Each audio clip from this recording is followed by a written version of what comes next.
LA Dodgers just had Pride Night. Now, I'm not a huge Dodger fan. I'm a Yankee fan. And the Dodgers and the Yankees have had something of a rivalry going back many decades now. In fact, my grandfather was at the World Series game where Don Larson pitched the perfect game against the Dodgers, the only perfect game ever in World Series history. Anyway, I wasn't surprised that the LA Dodgers had a Pride Night and they put the rainbow flag on their hat. It's the LA symbol, and then LA was in rainbow colors, not just the regular blue and white. So, not surprised. However, got to give credit to a Dodger here, Clayton Kershaw. Kershaw wore the hat. Look, he's a member of the team. He's got to wear the hat. If you're on a team, sometimes you got to go along with the team and you got to follow the leader, even if that contradicts your own individual will. I know we're all radical individualists these days and we're fair weather fans and we only go along with the team so long as they agree with us on every single thing. But then the minute that they in any way disagree, we all become radical individuals. Well, Kershaw, look, he's going to go along with his team. But he had a little twist. He put on the gay hat, but then right next to the rainbow, he wrote Genesis 9:12-16. I love it. I love it so much. That is, he said, I'll wear the rainbow, but I'm going to wear the rainbow to symbolize its original meaning. The meaning that we have understood it to have for our whole civilization, the meaning that it ought to reflect and that at a deep level it does reflect, namely, that God will never again destroy the world in a flood. That's what in the book of Genesis, that's what when God shows the rainbow, he said that's what it's supposed to symbolize. That God will never again destroy the world in a flood because the imagination of man's heart is evil from his youth.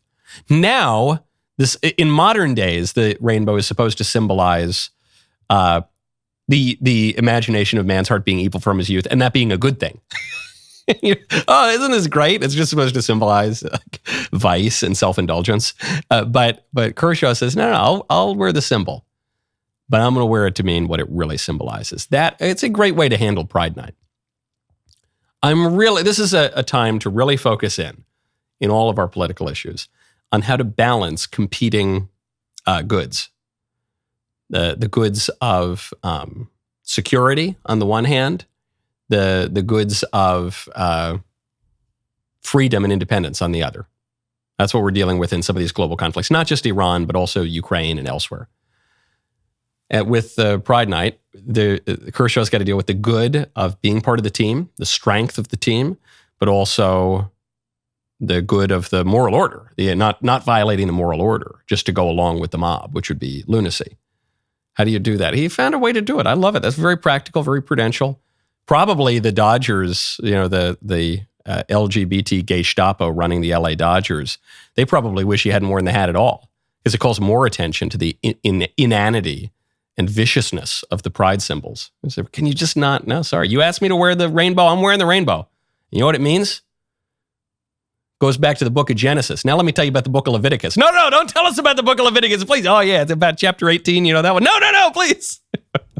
You need to go to goodranchers.com. Use promo code Knowles. Here's something that will blow your mind. Over 85% of the grass-fed beef in your grocery store is imported from overseas, where they got completely different safety standards than we do here in America.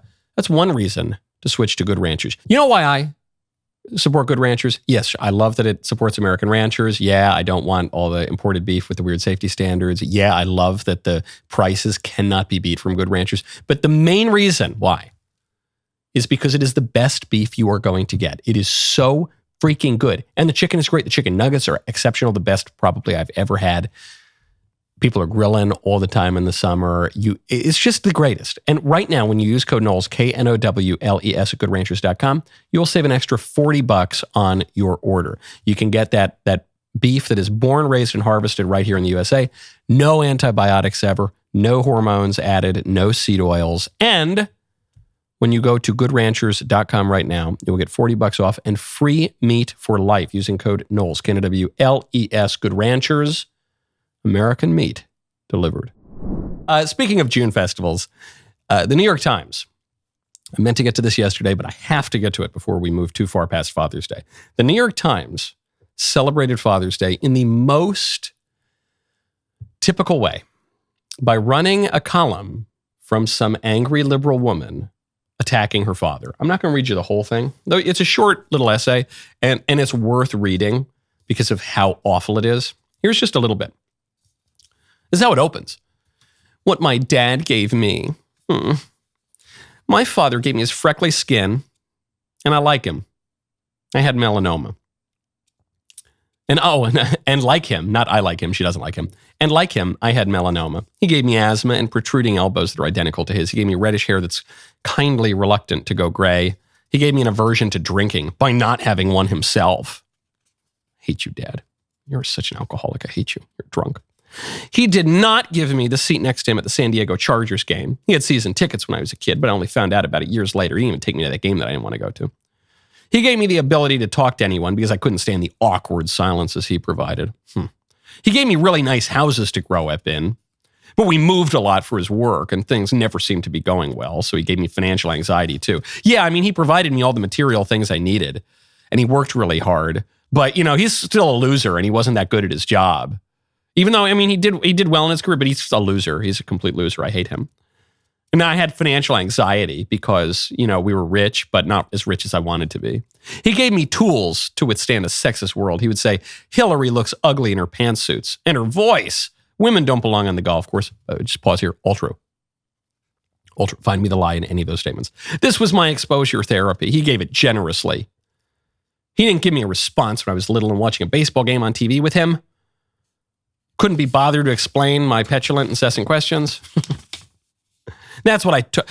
These are the things I took from him. His Fox News, when I set up his cable. Yeah, my dad asked me to help him, and I took away his favorite TV channel.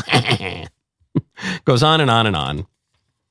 And then you find out, this is a real killer, but halfway through the column, you find out her dad is still alive.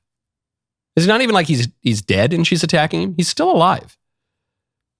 And apparently really likes her, and she goes on to it. She stuck him in a nursing home. And then she goes to visit him, and she admits, like, he's always so grateful when I visit him, and it's so sweet, and he really likes me, but I hate him.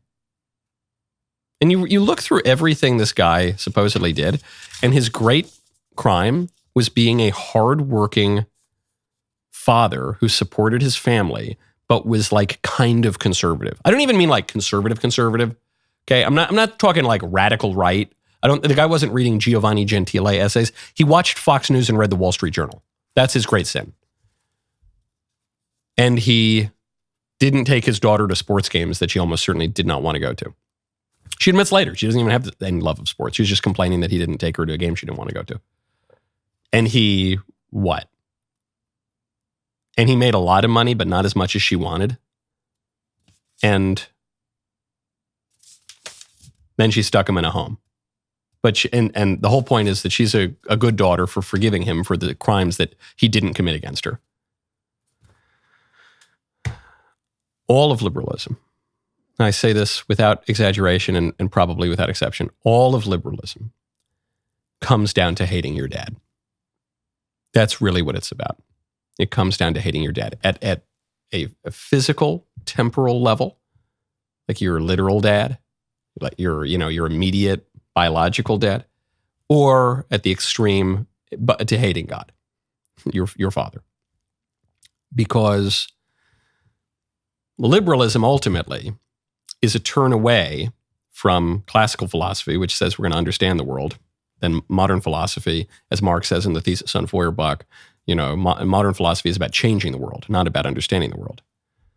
It turns you away from obedience, recognizing hierarchies and following, being obedient to hierarchy and order, toward a radical leveling so that we can all do what we want. Turning away from the family as the basic building block of society toward the individual as the building block of society. And ultimately turning away from worshiping God and trying to serve him in this world and trying to unite your will to the will of God so that there's no difference between what you want for yourself and what God wants for you. Turning away from that, which is the basis of ethics and morality, turning away from that toward a self-deification that says that you are God. There's no gods, there's no kings, there's no only men, and we can do whatever we want. All of liberalism comes down to hating your dad. And that's true in the loftiest ways, the most abstract philosophical ways. And it's also true that people who write for the New York Times hate their dads. Okay. And that's really sad. You really feel bad for this father who clearly gave a lot to this ungrateful woman, this just witchy little woman. And then she decides to try to humiliate him in the pages of the New York Times. The only good thing you can say for her father here is at least no one reads the New York Times. at least he doesn't have to suffer that indignity. And another great thing you can say about the father is he ostensibly doesn't read it either, though he might, because he clearly loves his daughter, even though she doesn't like him. I am glad that you enjoyed that clip. Now stop, ring the bell, subscribe. We'll see you next time.